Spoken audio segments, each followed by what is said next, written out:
हिंदी में यूपीएससी की तैयारी से संबंधित प्रोग्राम्स को देखने के लिए सब्सक्राइब करें स्टडी IQIAS हिंदी। दोस्तों, आप सभी मेरे पीछे एक आर्टिकल देख सकते हैं।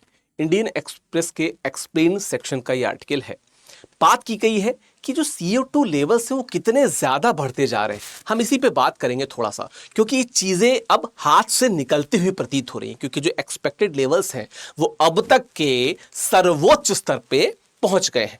बस एक बात, वीडियो को अंत तक जरूर देखिएगा। आपके लिए एक स्पेशल अनाउंसमेंट है स्टडी IQIAS परिवार की तरफ से, तो जरूर देखिएगा, ठीक है। चर्चा में क्यों है? चर्चा में इसलिए है क्योंकि अगर हम पृथ्वी के तापमान की बात करें तो लगातार बढ़ता जा रहा है। इसमें तो किसी को कोई शक नहीं होगा, है ना। मुख्य कारण क्या है कि वातावरण में अगर आप बात करें, एक मिनट रुक जाइए,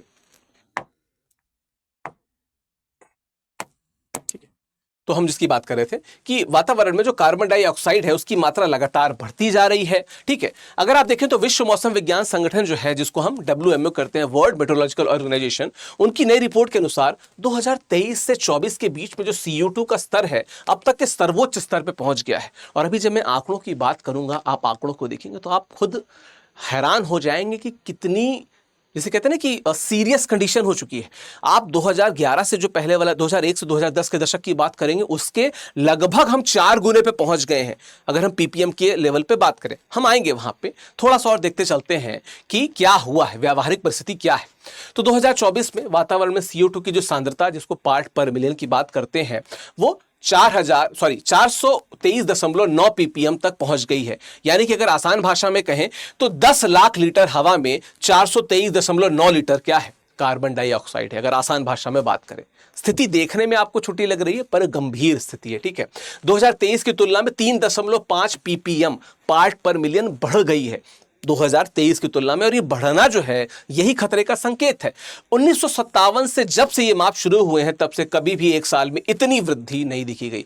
23 से 24 की जो वृद्धि है ये अब तक के इतिहास की सबसे ज्यादा वृद्धि देखी गई है। क्योंकि 57 में ये माप शुरू हुए थे, तब लोगों को पता चला कि यार गर्म हो रहा है, उसके बाद से अब तक की सबसे ज्यादा वृद्धि है ना। चलिए बात करें इसकी, आंकड़े क्या कहते हैं इसको भी देख लेते हैं। 2024 में रिकॉर्ड तोड़ गर्मी पड़ी। हम सबको पता है कि कितनी गर्मी हम सब ने झेला, अद्भुत गर्मी पड़ी थी, और उतना ही कम जाड़ा पड़ा था 2024 की अगर बात बताऊं तो, ठीक है। 2024 सबसे गर्म साल साबित हुआ पूरे विश्व का। पृथ्वी का औसत तापमान औद्योगिक क्रांति से पहले के समय 1.55 डिग्री सेंटीग्रेड अधिक हो चुका है। यह पहली बार है कि 1.5 डिग्री की सीमा को पार किया गया है। आप 1972, 1992 और 2012 की जो डिबेट्स हुई, जो वैश्विक स्तर पर जो 20-20 वर्ष में जो महा आयोजन हुए, उसमें आप देखेंगे तो आप पाएंगे कि 1.5 डिग्री सेंटीग्रेड को ही टारगेट माना गया था। हम उससे भी आगे बढ़ चुके हैं, 1.55 पे पहुंच चुके हैं। तो 0.05 डिग्री सेंटीग्रेड ज्यादा है ऑलरेडी। जो टारगेट हमने सोचा था कि बहुत ज्यादा है, उससे भी ज्यादा पे हम पहुंच चुके हैं, है ना। तुलना की जाए तो क्या है, औद्योगिक क्रांति से पहले CO2 का स्तर 278.3 पार्ट पर बिलियन था। औद्योगिक क्रांति से पहले वर्तमान स्तर 423.9 प्रति मिलियन है। लगभग आप देखें तो लगभग इसमें जो पहले रेट थे उससे 70 से 75% की लगभग वृद्धि हो चुकी है, ठीक है। अंतर क्या है?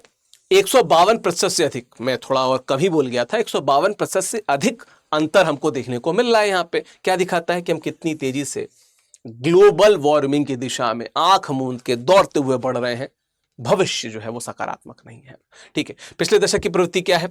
1960 के दशक में कार्बन डाइऑक्साइड की वृद्धि प्रति 0.8 पार्ट पर मिलियन के हिसाब से थी। 2011-20 में यह 2.4 पार्ट पर मिलियन प्रति साल बढ़ते जा रहा था। लेकिन अभी जब मैंने बात की तो क्या बताया? अभी जो मैंने बताया 2023 से 24 में 3.5 पार्ट पर मिलियन बढ़ा। जो 0.8 1960 के दशक में था, जो 2 आप यहां पे देख सकते हैं 4 2010 से 20 के दशक में था, 11 से 20 के दशक में, वो अब लगभग उसके लगभग उसके 1.25 गुना 1.5 गुना के आसपास पहुंच गया, 3.5 पे पहुंच गया। जो बताता है कि भविष्य बहुत सुरक्षित तो नहीं है, ठीक है, बहुत सुरक्षित तो नहीं है। क्यों हुआ है? कारण हम सबको पता है, जो जीवाश्म ईंधनों का अंधाधुंध जलाया जाता है, इसीलिए रिन्यूएबल एनर्जी की तरफ आदमी बढ़ रहा है। कोयला, तेल, प्राकृतिक गैस को जलाने से कार्बन डाइऑक्साइड निकलती है। बिजली के पावर प्लांट, कारें, कारखाने और घरों में ईंधन प्रतिदिन जलाए जाते हैं। यह कार्बन डाइऑक्साइड के सबसे बड़े स्रोत हैं, है ना।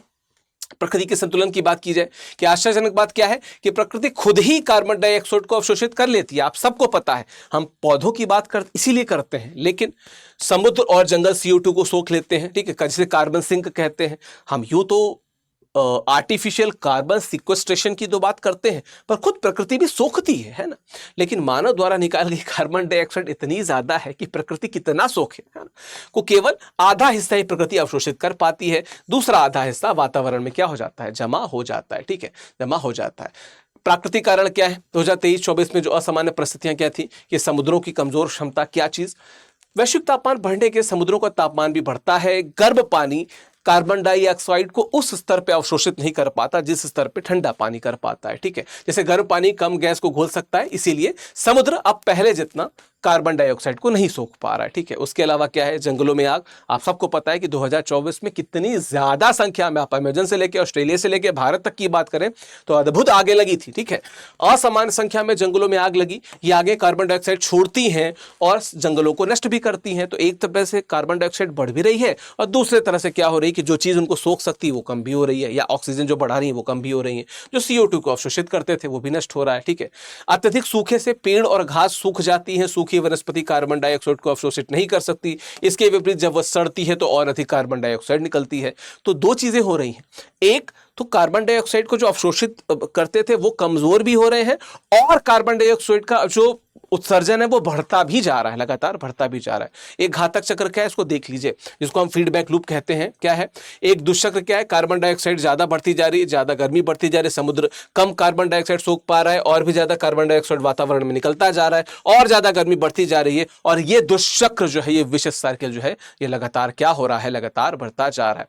आगे का रास्ता क्या हो सकता है? तुरंत समाधान क्या कर सकते हैं? जीवाश्म ईंधन से सूर्य, पवन और जल विद्युत ऊर्जा की ओर हम लोग बदलाव करें, है ना, इसकी ओर आगे बढ़े। वनीकरण, अधिक से अधिक पेड़ लगाएं, कार्बन डाइऑक्साइड को जो अवशोषित कर सकते हैं उस प्रकार के हम पेड़ लगाएं, ठीक है।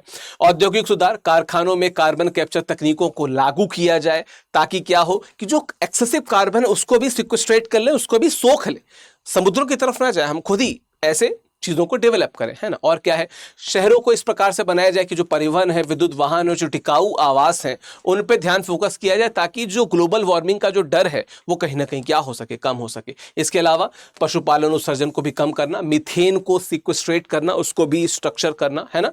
कृषि सुधार बहुत जरूरी है, लेकिन अगर हम दीर्घकालीन दृष्टिकोण की बात करें तो हम अभी भी कार्य करते हैं तो भी तापमान कुछ समय तक बढ़ता रहेगा, क्योंकि कार्बन डाइऑक्साइड वातावरण में सैकड़ों साल तक रहती है, लेकिन भविष्य की पीढ़ियों के लिए हम अभी कार्य कर सकते हैं। और मैं ये कहना नहीं चाहता, पर आप सबको पता है कि आज जिस स्तर पे निर्वनीकरण हो रहा है, जिस प्रकार से वनों को काटा जा रहा है, किसी भी उद्देश्य से काटा जा रहा हो, सकारात्मक दिशा में तो चीजें आगे नहीं बढ़ रही। तो अगर कोई देश, कोई सरकार बहादुर का व्यक्ति इसको देख रहा है तो चीजें नकारात्मक हो रही हैं। आपको और बेहतर काम करने की जरूरत है, वरना भविष्य जो हमारी पीढ़ी है वो सही तरीके से जिंदगी नहीं जी पाएगी। दिवाली का अवसर है तो मैं जो बड़ी बात कहना चाह रहा था, अंत तक रुकने की जो बात कर रहा था, वो ये कि दिवाली उत्सव सेल चल रही है स्टडी IQ पे। 22 अक्टूबर तक ये सेल चलेगी। जो हमारे प्राइस हैं वो अधिकतम डिस्काउंटेड प्राइस होंगे जब आप विकास लाइव कोड का प्रयोग करेंगे। हमारे बैचेस इंग्लिश, हिंदी, इंग्लिश तीनों माध्यम में अवेलेबल हैं।